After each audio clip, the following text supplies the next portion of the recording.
Hoje é a mensagem sobre a segunda metade do Salmo 18. O texto de hoje fala sobre a obra de salvação que o Messias Jesus realizará após sua ressurreição, fala sobre o resultado dessa obra de salvação e, por fim, quase como um refrão, resume mais uma vez a morte e a ressurreição do Messias Jesus, sua obra após a ressurreição e o resultado dessa obra. Então, o que ele diz? Hoje, queremos aprender sobre isso e compartilhar a graça. Primeiro, o texto de hoje apresenta a obra que o Messias Jesus realizará após sua ressurreição. No texto de hoje, Salmo 18, versículos 28 a 31, diz: Tu, Senhor, acenderás a minha lâmpada, o Senhor, meu Deus, iluminará as minhas trevas. Pois contigo investirei contra um exército, com o meu Deus saltarei muralhas. O caminho de Deus é perfeito, a palavra do Senhor é provada, ele é um escudo para todos os que nele se refugiam. Pois quem é Deus senão o Senhor? E quem é a rocha, senão o nosso Deus? Tu, Senhor, acenderás a minha lâmpada, o Senhor, meu Deus, iluminará as minhas trevas. Aqui, minha lâmpada simboliza a nova era, a nova obra do Messias Jesus, e minhas trevas simboliza seu sofrimento e tribulação, ou seja, sua morte na cruz e seu sepultamento no túmulo. Isto é, Deus está dizendo que quando o Messias Jesus vier a esta terra, for crucificado, derramar seu sangue e morrer, ele o ressuscitará da morte e do túmulo, realizando assim uma nova era, uma nova obra. Então, que nova obra é essa? Pois contigo investirei contra um exército, com o meu Deus saltarei muralhas. Aqui, este exército se refere às forças de Satanás que frustram e obstruem a obra de salvação do Messias Jesus, e a muralha simboliza tudo que frustra e obstrui essa obra de salvação. Isto é, esta palavra significa que, quando o Messias Jesus ressuscitar dos mortos, ele continuará a realizar a obra de salvação confiando em Deus. E a aparência desta obra de salvação é comparada a uma guerra. É expressa como um general no campo de batalha correndo de um lado para o outro para derrotar as forças inimigas, agindo incessantemente, como se estivesse perseguindo o inimigo. Em outras palavras, o Messias Jesus lutará junto com Deus contra as forças de Satanás que obstruem e frustram a pregação do Evangelho. Esta imagem também é muito semelhante à cena de batalha que aparece em Apocalipse 19. Em Apocalipse 19, versículos 11 a 15, diz: Vi o céu aberto, e eis um cavalo branco. O que estava sentado sobre ele chama-se Fiel e Verdadeiro, e julga e peleja com justiça. E da sua boca saía uma espada afiada para ferir com ela as nações, ele as regerá com cetro de ferro, e ele mesmo é o que pisa o lagar do vinho do furor e da ira do Deus Todo-Poderoso. E eis um cavalo branco. O que estava sentado sobre ele? E da sua boca saía uma espada afiada. É claro que esta imagem é uma visão mostrada a João, o discípulo de Jesus, comparando a obra de pregação do Evangelho do Messias Jesus a uma guerra. É expressa como se Jesus estivesse cavalgando um cavalo branco e lutando contra o poder da besta que segue a Satanás. De qualquer forma, quando o Messias Jesus ressuscitar dos mortos, ele estabelecerá o reino de Deus nesta terra com esta imagem e salvará o seu próprio povo escolhido desde antes da eternidade. Então, como e de que maneira ele lutará? O caminho de Deus é perfeito, a palavra do Senhor é provada, ele é um escudo para todos os que nele se refugiam. Aqui, o caminho de Deus e a palavra do Senhor referem-se à palavra de Deus. Isto é, a palavra do nosso Deus é perfeita, sem falhas, sem impurezas e não é falsa. Então, sobre o que fala esta palavra de Deus? Esta palavra de Deus fala sobre o Messias Jesus que vem a esta terra para salvar a humanidade. Quem é esse Messias? Que tipo de obra ele fará? Como é o seu reino e como viverá o seu povo? Para dizer novamente, esta palavra de Deus fala sobre a salvação que Deus realizará no futuro. Isto é, o ser humano é um ser que inevitavelmente morrerá para sempre por causa do pecado, e Deus enviará seu Filho unigênito para salvar este ser humano. Em outras palavras, Deus salvará de seu julgamento todo aquele que crer no mérito do sangue de seu Filho unigênito. Portanto, nesta salvação, Deus é como um escudo que protege e guarda todos os que nele se refugiam. Não, os seres humanos devem fugir para Deus, que é como um escudo, a fim de serem salvos deste julgamento de Deus. Isto é, eles devem fugir para o Messias Jesus que Deus enviou. Pois quem é Deus senão o Senhor? E quem é a rocha, senão o nosso Deus? Não há outro Deus além do Senhor Deus. Não há ninguém além do Senhor Deus que possa nos salvar. Não, nesta Bíblia, é o Senhor Deus quem está dizendo que nos salvará. Portanto, para sermos salvos, devemos fugir apenas para o Senhor Deus, que é a rocha. Não, devemos fugir para o Messias, o Deus Filho, que Deus enviou. E então? A palavra nos versículos 30 a 31 pode ser considerada como a palavra que o Messias Jesus ressuscitado está proclamando entre as nações, e ela nos permite saber qual é verdadeiramente a batalha que o Messias Jesus realizará. Isto é, o Messias Jesus usará a palavra do Evangelho como uma espada para lutar contra Satanás e as forças que seguem Satanás. E como, de que maneira, o Messias Jesus lutará? No texto de hoje, Salmo 18, versículos 32 a 34, diz: O Deus que me reveste de força e torna perfeito o meu caminho. Ele faz os meus pés como os de gazela e me põe a salvo nas minhas alturas. Ele adestra as minhas mãos para a peleja, de sorte que os meus braços vergam o arco de bronze. O Deus que me reveste de força e torna perfeito o meu caminho. Aqui, me reveste de força que evoca a imagem de um general indo para o campo de batalha apertando o cinto em torno de sua cintura. Isto é, está dizendo que o Messias Jesus lutará confiando na força e no poder de Deus. Não, Deus concederá força e poder ao Messias Jesus para que ele possa prosseguir com a sua obra de salvação de forma completa e impecável. Ele realizará e cumprirá tudo exatamente como havia planejado desde antes da eternidade. Ele faz os meus pés como os de gazela e me põe a salvo nas minhas alturas. A gazela tem os dedos e as articulações inatamente bem desenvolvidos, de modo que pode ser vista escalando rochas ásperas e saltando penhascos sem dificuldade. Exatamente assim, Deus concederá grande poder ao Messias Jesus para que ele possa realizar bem a sua obra de salvação e certamente alcance a vitória. Ele adestra as minhas mãos para a peleja, de sorte que os meus braços vergam o arco de bronze. Esta palavra também é expressa como se ele estivesse lutando, vergando um arco de bronze, mirando em Satanás e nas forças de Satanás. Aqui, mãos e braços são expressões metonímicas, representando os pensamentos, palavras, ações do Messias Jesus e todas essas coisas. Isto é, enfatiza-se que a obra de salvação do Messias Jesus é inteiramente acompanhada por Deus, e é uma obra realizada dentro do planejamento, da intenção e do propósito de Deus. E como mais, de que maneira, o Messias Jesus lutará? No texto de hoje, Salmo 18, versículos 35 a 36, diz: Também me deste o escudo da tua salvação, a tua destra me susteve, e a tua mansidão me engrandeceu. Alargaste os meus passos debaixo de mim, e os meus pés não vacilaram. Também me deste o escudo da tua salvação. Aqui, a palavra salvação, eios, também significa livramento ou vitória. Isto é, está dizendo que o Messias Jesus lutará segurando o escudo da vitória que Deus lhe deu. Então, o que é esse escudo da vitória? Em uma palavra, refere-se ao fato de que o Messias Jesus, tendo nascido da Virgem Maria através da concepção pelo Espírito Santo, morreu derramando seu sangue na cruz, pagando assim integralmente toda a dívida do pecado de todo o povo de Deus escolhido desde antes da eternidade. Então, por que este fato pode ser um escudo da vitória? É porque se este fato não tivesse existido, a obra do Messias Jesus teria sido objeto de muitos ataques e teria falhado. Por exemplo, se o Messias Jesus tivesse nascido não através da concepção pelo Espírito Santo, mas através de uma relação conjugal natural, o Messias Jesus também não teria conseguido escapar do pecado original, e muitos adversários provavelmente o teriam atacado sobre isso. Eles teriam atacado o Messias Jesus dizendo: Tu és o mesmo pecador que nós, como podes levar o nosso pecado?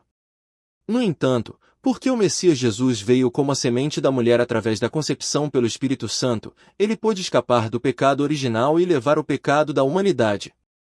Mais um exemplo: Deus poderia ter removido todos os pecados da humanidade apenas com seu poder e sua palavra a qualquer momento, e nos salvado declarando-nos justos gratuitamente. Por exemplo, ele poderia ter dito: pecado, desapareça, e nos salvado. No entanto, Deus não fez isso. Porque se ele o tivesse feito, ele poderia ter recebido protestos e objeções de seus adversários de que a ação de Deus não era justa ou equitativa. Isto é, por exemplo, suponha que haja um juiz que, com o seu poder, perdoa o pecado de algumas pessoas e pune severamente o pecado de outras. Então, muitas pessoas provavelmente protestariam e se queixariam a este juiz de que ele não é justo nem equitativo. O mesmo seria verdade para Deus. Por exemplo, se Deus, apenas com o seu poder, perdoasse o pecado de algumas pessoas e punisse severamente o pecado de outras, ele provavelmente seria atacado por muitas pessoas por ser injusto e desigual. Portanto, Deus não nos salvou apenas com seu poder e sua palavra, mas fez questão de enviar seu Filho unigênito, deixá-lo ser pendurado na cruz, derramar seu sangue e morrer, removendo assim o pecado de todos os que creem nisso, declarando-os justos gratuitamente e salvando-os. Isto é, este fato pode ser chamado de escudo da vitória que Deus deu ao Messias Jesus contra os ataques desses adversários. A tua destra me susteve. Aqui, a palavra susteve significa tornar firme, dar força. E tua destra aqui se refere à sabedoria, poder e autoridade surpreendentes de Deus que foram falados anteriormente, a saber, o fato de que o Messias Jesus, tendo nascido da Virgem Maria através da concepção pelo Espírito Santo, morreu derramando seu sangue na cruz, pagando assim integralmente toda a dívida do pecado de todo o povo de Deus escolhido desde antes da eternidade. Isto é, esta palavra significa que precisamente esta sabedoria, poder e autoridade de Deus fortalecerão e tornarão firme a obra do Messias Jesus. Se não fosse assim, e se esta sabedoria, poder e autoridade de Deus estivessem ausentes, a obra do Messias Jesus provavelmente teria sido enfraquecida e abalada. E a tua mansidão me engrandeceu. Aqui, a palavra mansidão, gentlenes benignite, também significa humildade. Como mencionado antes, Deus poderia ter removido todos os pecados da humanidade apenas com seu poder e sua palavra a qualquer momento, e nos salvado declarando-nos justos gratuitamente. No entanto, Deus não fez isso. Porque Deus é humilde. Por exemplo, vemos que os governantes deste mundo, mesmo que alguém cometa o mesmo pecado, usam o seu poder para perdoar algumas pessoas e punir severamente outras. Pode-se dizer que isto é porque esse governante é extremamente arrogante, rude e orgulhoso. Mas o nosso Deus, ao contrário destes governantes, é humilde. Portanto, Deus não agiu apenas com seu poder e sua palavra, mas enviou seu Filho unigênito, deixando-o ser pendurado na cruz, derramar seu sangue e morrer. No entanto, é esta humildade de Deus que, pelo contrário, tornará a honra e a glória do Messias Jesus ainda maiores. Está certo! O nosso Jesus, apesar de ser Deus Filho, abandonou o seu trono de glória, tomou um corpo de carne e desceu a esta terra, derramou o seu sangue e morreu na cruz para nos salvar. Portanto, louvamos e exaltamos esse grande amor todos os dias com um coração ainda mais agradecido. Desta forma, vemos que a humildade de Deus Pai, pelo contrário, exalta ainda mais a honra e a glória do nosso Jesus. Alargaste os meus passos debaixo de mim, e os meus pés não vacilaram. Além disso, Deus, através do nascimento virginal e da morte na cruz, tornará a obra do Messias Jesus mais livre e completa. Para dizer novamente, ele fará com que a obra de salvação prossiga totalmente sem qualquer interferência ou barreira. Não, através do nascimento virginal e da morte na cruz, ele tornará a obra tão firme que não vacilará minimamente. Não é assim? Como mencionado antes, se Jesus não tivesse vindo através do nascimento virginal, e se Jesus tivesse removido os nossos pecados e nos salvado sem derramar o seu sangue e morrer na cruz, a obra de Jesus nunca teria sido livre e firme, e teria desmoronado. Neste aspecto, pode-se dizer que, pelo contrário, o nascimento virginal e a morte de Jesus na cruz tornaram a sua obra completa e firme. E como mais o Messias Jesus lutará?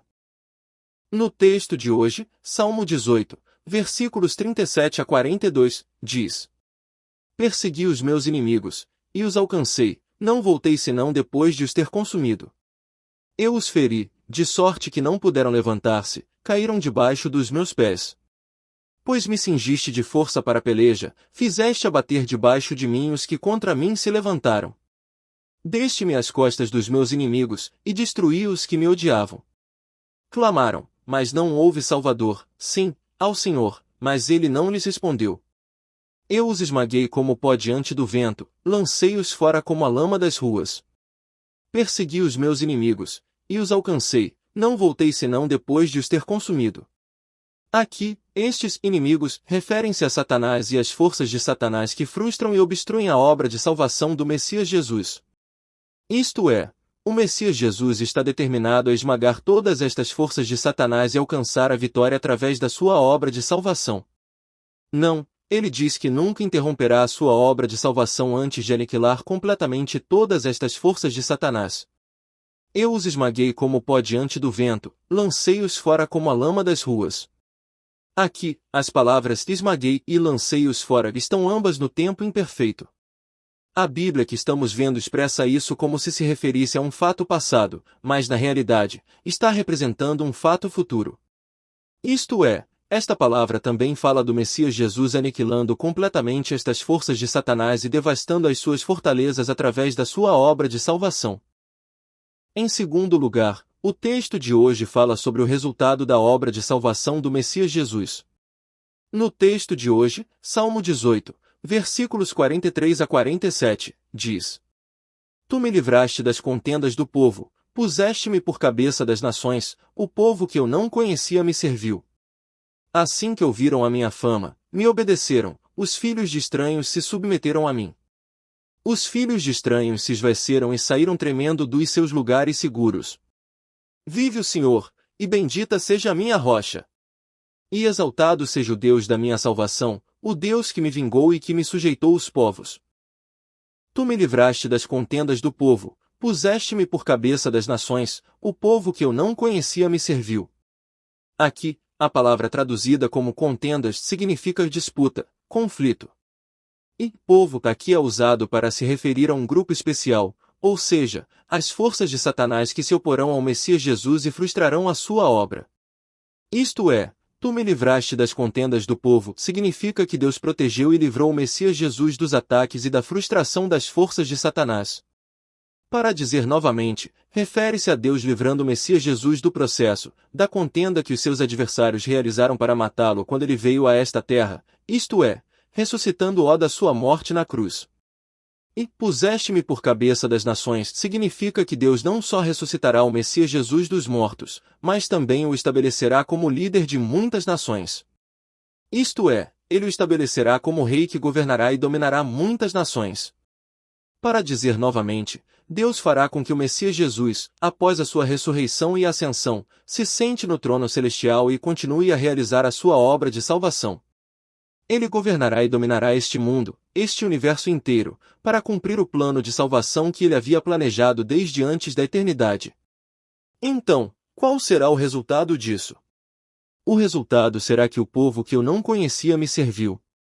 Aqui, o povo que eu não conhecia refere-se àqueles que até então não tinham qualquer relacionamento com o Messias Jesus, ou seja, os gentios. Isto é, esta palavra significa que muitos povos gentios serão salvos através da obra de salvação do Messias Jesus, e aqueles que foram salvos servirão ao Messias Jesus como seu rei. Não, eles adorarão, louvarão e exaltarão o Messias Jesus como meu Deus. Assim que ouviram a minha fama, me obedeceram, os filhos de estranhos se submeteram a mim. Aqui, a palavra fama refere-se à notícia sobre o Messias Jesus, o som do Evangelho. Isto é, profetiza que muitos gentios, assim que ouvirem a notícia sobre o Messias Jesus, isto é, ouvirem esta palavra do Evangelho, correrão imediatamente para o Messias Jesus e o servirão. Por exemplo, se eles ouvirem a fama, o som do Evangelho, dizendo, pessoas, o nosso Jesus veio a este mundo e morreu derramando seu sangue na cruz para vos salvar. Agora, todo aquele que crê nisso pode receber o perdão dos seus pecados e entrar no reino dos céus. Portanto, creiam em Jesus e entrem no reino dos céus, então os gentios sairão imediatamente, servirão ao Messias Jesus como seu Deus, e o louvarão.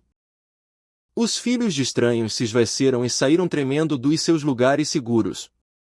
Vive o Senhor, e bendita seja a minha rocha. E exaltado seja o Deus da minha salvação. É dito que muitos gentios, quando ouvirem a fama, isto é, o som do Evangelho, ou seja, quando ouvirem sobre o julgamento de Deus, o céu e o inferno que ocorrerão no fim deste mundo, sairão tremendo dos seus lugares seguros, fugirão para Deus, e louvarão e exaltarão a Deus. Aqui, lugares seguros, lugar fortificado, significa fortaleza, cidadela, e refere-se ao dinheiro, à riqueza, ao poder, à popularidade, à honra, e às suas próprias capacidades, sabedoria, razão, conhecimento e julgamento nos quais os seres humanos confiam e se apoiam. Não, também se pode dizer que se refere à sua teimosia, malícia, arrogância e orgulho. Tais como, tolos. Onde está Deus? Isso é ridículo. No entanto, quando a palavra do Evangelho for proclamada, esses seres humanos abandonarão todas essas coisas em que confiavam e se apoiavam, e virão ao Messias Jesus Deus. Seus rostos ficarão pálidos, e eles virão ao Messias Jesus Deus, dizendo: ó Deus, perdoa os nossos pecados. Salva-nos desta destruição. Não, eles ficarão tão espantados e tremerão com o fato de que o Deus Filho, para os salvar da destruição eterna, tomou um corpo de carne, desceu a esta terra, derramou o seu sangue e morreu na cruz. E não apenas isso, mas viverão louvando e exaltando sinceramente o Senhor vivo, o Deus rocha da salvação. O Deus que me vingou e que me sujeitou os povos. Esta palavra resume o que foi dito acima. Aqui, povos, refere-se aos gentios que servirão ao Messias Jesus como meu Salvador e meu Deus, crendo no mérito do sangue de Jesus Cristo. Isto é, através da obra do Messias Jesus, Deus se vingará daqueles que rejeitam e se opõem ao mérito do sangue de Jesus Cristo, e, inversamente, salvará aqueles que o aceitam e o recebem, para que louvem e exaltem o Messias Jesus. Finalmente, Davi, quase como um refrão, resume mais uma vez a morte e a ressurreição do Messias, sua obra após a ressurreição e o resultado dessa obra. No texto de hoje, Salmo 18, versículos 48 a 50, diz: Tu me livraste dos meus inimigos, sim, tu me levantaste acima dos que se levantaram contra mim, tu me livraste do homem violento. Pelo que te louvarei entre as nações, ó Senhor, e cantarei louvores ao teu nome. Ele dá grandes livramentos ao seu rei, e usa de benignidade com o seu ungido, com Davi e com a sua descendência, para sempre. Sim, tu me levantaste acima dos que se levantaram contra mim, tu me livraste do homem violento. Aqui, os que se levantaram contra mim e o homem violento referem-se às forças de Satanás. Isto é, quando o Messias Jesus vier a esta terra no futuro, os seus adversários inevitavelmente o capturarão e o matarão. No entanto, Deus livrará o Messias Jesus dessa morte e o ressuscitará. Pelo que te louvarei entre as nações, ó Senhor, e cantarei louvores ao teu nome. Este versículo é a declaração mais representativa que representa a obra de salvação do Messias Jesus após a sua ressurreição. Pode-se confirmar que este salmo, em muitos lugares, representa a obra de salvação que o Messias Jesus realizará após a sua ressurreição através de palavras como estas. Isto é, esta palavra significa que o Messias Jesus, após a sua ressurreição, agradecerá a Deus entre as nações e louvará a graça, o poder, o amor e os feitos de Deus. Não, ele sairá entre as nações e testemunhará e proclamará a Deus amplamente. Isto é, ele enviará o Espírito Santo entre aqueles que creem no mérito do sangue do Messias Jesus, e através dos lábios dos salvos, ele fará com que o Evangelho de Deus seja testemunhado e proclamado. Ele dá grandes livramentos ao seu rei, e usa de benignidade com o seu ungido, com Davi e com a sua descendência, para sempre. Esta palavra esclarece e enfatiza mais uma vez quem é esta existência em primeira pessoa, eu, de quem se tem falado no texto de hoje até agora. Isto é, confirma-se que esta existência em primeira pessoa, eu, não se refere ao próprio Davi, mas ao Messias vindouro, o Rei, que virá a esta terra no futuro. Além disso, a palavra livramentos aqui está no plural, o plural de glória, o plural de majestade. Isto é, este grandes livramentos pode ser chamado de grande salvação de glória, grande salvação majestosa. Isto é, esta palavra significa que o Senhor Deus realizará uma grande salvação majestosa de glória através do Messias, daquele Rei. É claro que Rei aqui se refere ao Messias Jesus, que virá a esta terra no futuro em um corpo de carne humilde, será crucificado, derramará o seu sangue e morrerá. No entanto, o status do Messias Jesus é o de Rei. Não, o Messias Jesus é o Rei que governa e domina aquele reino de Deus de glória surpreendente. Isto é, o Messias Jesus é igual a Deus e é Deus Filho. Além disso, o Senhor Deus mostrará a benignidade eterna, ou seja, amor pactual, ao seu ungido, a Davi e à sua descendência. É claro que os títulos ungido, Davi e sua descendência também são apelações que se referem ao Messias Jesus. Parece que Davi sabia bem que ele próprio foi estabelecido diante de Deus como protótipo e modelo do Messias Jesus que viria a esta terra no futuro. De fato, muitos profetas que estiveram ativos depois de Davi reconheceram Davi como o protótipo e modelo do Messias Jesus que viria a esta terra. Isto é, muitos profetas nos seus livros proféticos se referem ao Messias vindouro como Davi. De qualquer forma, esta palavra significa que o Senhor Deus realizará a grande salvação de glória, isto é, seu amor pactual, através do seu ungido, Davi, sua descendência, isto é, o Messias Jesus.